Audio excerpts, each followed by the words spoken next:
నమస్తే అండి అందరికీ. Welcome to Deevena channel. ఈరోజు రెసిపీ వచ్చేసి మటన్ కర్రీ. మటన్ కర్రీకి కావాల్సిన ఇంగ్రీడియంట్స్ చూద్దామండి.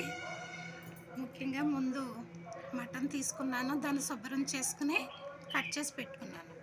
తర్వాత మసాలా ఆడి పెట్టుకున్నానండి. ఇందులో ఏం వేసానంటే ధనియాలు వేసాను, లవంగాలు, చెక్క వేసాను, గసగసాలు వేసాను, అల్లం వెల్లుల్లిపాయ పేస్ట్ అండి ఇది. తర్వాత నూనె మనకు కావలసినంత వేసుకోవచ్చు. ఇది కారం, పసుపు, ఉల్లిపాయ ముక్కలు, ఉప్పు కూడా కళ్ళుప్పు వేసుకుంటున్నానండి నేనైతే. ముందుగా నేను పొయ్యి మీద పాన్ పెట్టుకున్నానండి.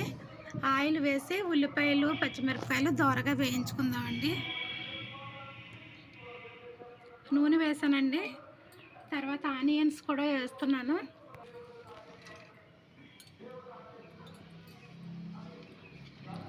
ఇవి త్వరగా ఏగేదాకా వేయించుకుందామండి. నేను ఉల్లిపాయ వేస్తున్నానండి. మనం ఏదన్నా కర్రీ చేసినప్పుడు ఓపిక ఉండాలి. మటన్ కర్రీకి అయితే టైం ఎక్కువ తీసుకుంటుంది. మనం ఈ రెసిపీ చేసినప్పుడు ఏ రెసిపీ అయినా సరే మనం చేసేటప్పుడు దీని మీద ఎక్కువ దృష్టి పెట్టాలి. మన ఇంట్లో వాళ్ళ మీద ప్రేమ కూడా చూపించాలి. ఎందుకంటే మనం వండే వంట ఆరోగ్యంగా ఉండాలి, మన ఇంట్లో వాళ్ళందరూ సృష్టిగా తినేలాగా ఉండాలండి. ఇంకా త్వరగా మనకి ఉల్లిపాయ అది మగ్గిపోవాలంటే మనం ఉప్పు యాడ్ చేసుకుంటున్నామండి. ఉప్పు కళ్ళుప్పి వాడతానండి నేను ఎక్కువ.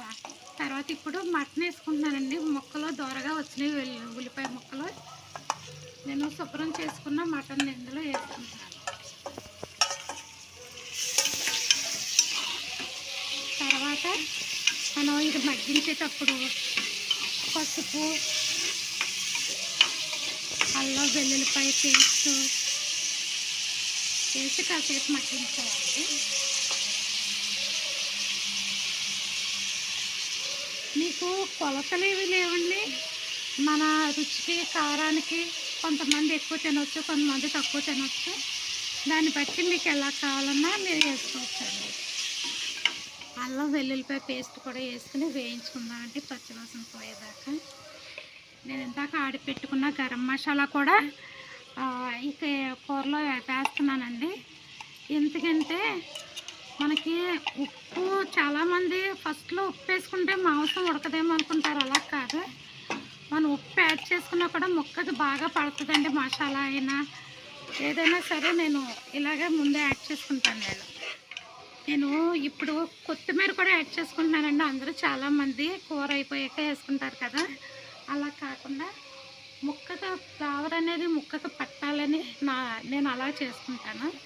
ఇప్పుడు ఉప్పు, కారం ఇవన్నీ కూడా ముక్కకు బాగా పట్టాయి మసాలాలను.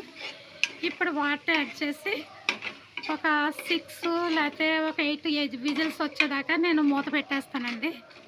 వాటర్ యాడ్ చేసుకుంటాను.